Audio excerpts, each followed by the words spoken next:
Hello everyone, this is Record of Ragnarok, the podcast about the manga and anime Record of Ragnarok, and dear God, I actually have chapter discussions, not a voice actor interview, which, I mean, let's be real, most of you are here for the voice actor interviews, and I don't blame you, there are more in the works, but we are here to talk about chapters 80 and 81. I know I said it last time when I did a chapter review that, I'm going to do one every month, but I try not to put out more than one episode a week, and, I've had a lot of voice actors on, and I hope to continue having more wonderful voice actors on. So, we're here to talk about chapters 80 and 81. These come from the always lovely translation angel Ann_ROR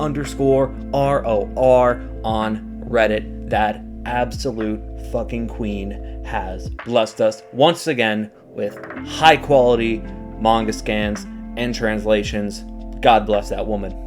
I hope her pillow is always cool. I hope she gets treated with loyalty and respect in every aspect of life. But here we are. We're ready to discuss.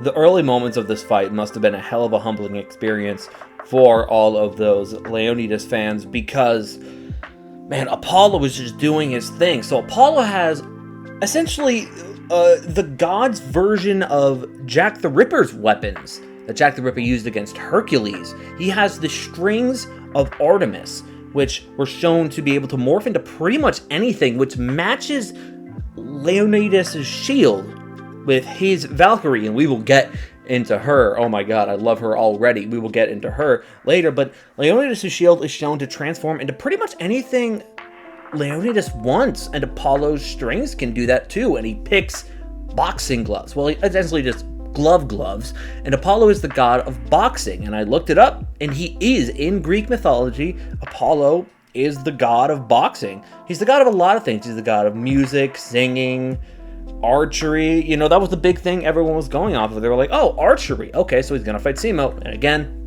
all wrong. Simo. My boy, I just want him to win. I don't care who he faces. I just want him to win. But enough about that. Apollo starts busting out his Muhammad Ali, his Sugar Ray Robinson, his Mike Tysons, his George Foremans. He's doing whatever he can, and he is laying down punches all over Leonidas. And it's a tough read for all Leonidas fans. There is one specific panel where Apollo lands an absolute haymaker, knocks all the smoke out of Leonidas' face, his mouth, his nose, his lungs, his cigar. He still has a cigar. I mean, his cigar held strong, but oh my god, he rocked him. And then Apollo starts hearing the crowd talk. The Spartans are talking about, the Spartans kind of making excuses, which I feel like a lot of people are being rude to the Spartans and not being fair. Every side makes excuses. Like, when you see your friend lose a fight, it's like, no, my friend didn't lose. The other guy, he fought, and he had the sun in his eyes and stuff. Like, come on. It's like that. And the Spartans are like, no, he's not facing Leonidas, the way that you should face Leonidas. He's not facing him one-on-one, mano-y-mano. He's dodging and weaving and all that. And even the gods are like, man, that Leonidas guy is strong. Good thing Apollo's dodging his attacks. And Apollo's like, who the fuck do you think I am? Like, who are you talking to? And he lays down the lines, and he's like, I'm not dodging anymore. I'm going to fight you the way you want to fight, the way that you are good at, and I'm going to beat your ass at it. Apollo is cocky as hell. Levels of cocky, I would say, even above Poseidon. Poseidon was at levels of just, he's strong, he knows, but he doesn't care. Apollo takes very, very great pride, a lot of pride in his combat, which makes sense for the Greek gods. Although it is not mentioned, of course, in the manga, he is the son of Zeus, so, he takes a little bit after his dad. Who's his mom in Greek mythology? Is it Hera? His mother is Leto, or Leto, and is a Titan. And is also, of course, the mother of Artemis, who his weapons are called the Strings of Artemis. I would have liked to see Artemis. I would have liked to see, her peek her head out in there and be like, hey, what's up? It's me. But, it is what it is. We still get our name drops, so that's good. So, similar to how Chapter 80 started with it sort of looks like a stained glass image of Apollo's backstory. 81 starts with a stained glass image sort of Leonidas' backstory, which is something I really like. I really like the contrast, like the same art style to show the backgrounds to both the gods and the humans. That's not something I've seen anybody pick up on, and I only picked up on it when looking back at chapter 80 and 81, going over everything to make sure I had everything to record.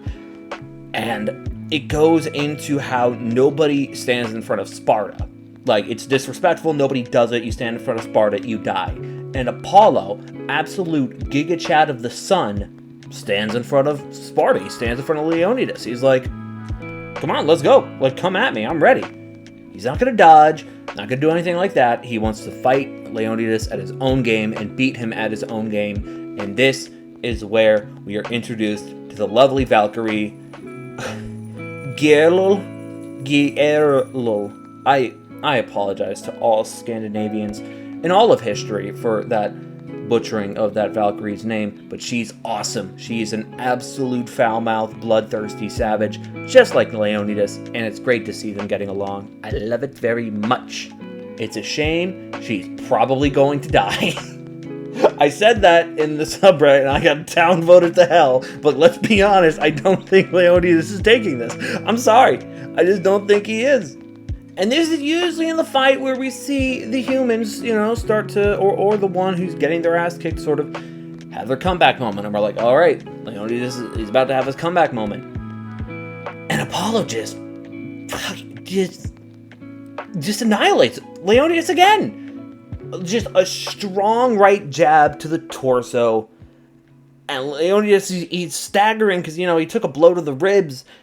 And then he raises his arm to swing it down again to bring it down onto Apollo. But Apollo ties Leonidas up.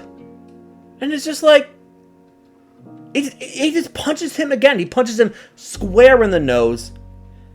And at this point, everyone's like, oh, this isn't good. This is not looking good for Leonidas, like, at all. He hasn't gotten a single hit in. And then Apollo pulls the strings that are attached to Leonidas, brings Leonidas to him again, and then punches him in the face again. Just double disrespect. And it looks like it's over. I know if I took 2 punches directly in the nose, it'd be over. I'm a bitch. But Brunhild, Gold falls to her knees, and she's like, oh my god, this is terrible. We're gonna lose. Like she always does. It's what she does. And Brunhild's like, no, he ain't. No, he ain't. Look at this. Look at this right here. Like, this happens in every fight, and every time. I love it. Gold cries and says they're gonna lose, and Brunhild's like, no, he ain't. Look at this shit right here. Check that out. That's my man. Check him out. And Leonidas sort of pulls a reversal on Apollo, using his own move against him. He pulls the strings. He brings Apollo towards him, and he headbutts Apollo in the nose. And then follows it up with, one of his mace. He has sort of a mace. He's trying to shield into a giant sphere mace thing. And then smashes Apollo into the ground. Everyone is shocked. Apollo's groupies are devastated. And we get the best goal face in the manga so far. I will stand by this being the best goal face. I'm going to use it as the image for the background. This is the best goal face they've ever done so far. Ever. Without question. I love it. It's the perfect amount of just shock, janky. It's I want to kiss whoever illustrated that consensually on the face and just tell them how good of a job they did, because oh my god, what an absolute fantastic piece of artwork that is. Probably the best artwork to come out of Japan ever since that big old wave they came out with. I mean, you talk about legendary Record of Ragnarok panels. You have Jack the Ripper looking up at the moon holding the fence. You have Beelzebub's entrance with the demon behind, with the giant flies behind him. No, it's this derpy ass goal face that is 100% the best panel in Record of Ragnarok history. I love it. And Leonidas finally taking the offensive and finally showing just how tough he is, stands over Apollo and is like, how does it feel being looked down upon? And that's where the chapter ends. these monthly releases, I think it's good they're monthly releases because it drags out the hype. It makes us more excited, but I want to see what happens next, and I'm so excited. That was essentially me summarizing chapters 80 and 81. I highly recommend you read this manga yourself. And I want to let you guys, and I want to know, what do you guys think of this chapter? What did you think? Let me know in the comments below. Let's talk about it. Did you love this chapter? Did you hate this chapter? I'm standing Apollo. Even though he got his ass beat towards the end, I'm still standing Apollo. Leonidas fans, how are you feeling? Apollo fans, how are you feeling? Let's talk about it in the comments. I am very excited to see this fight continue. I cannot wait to see more.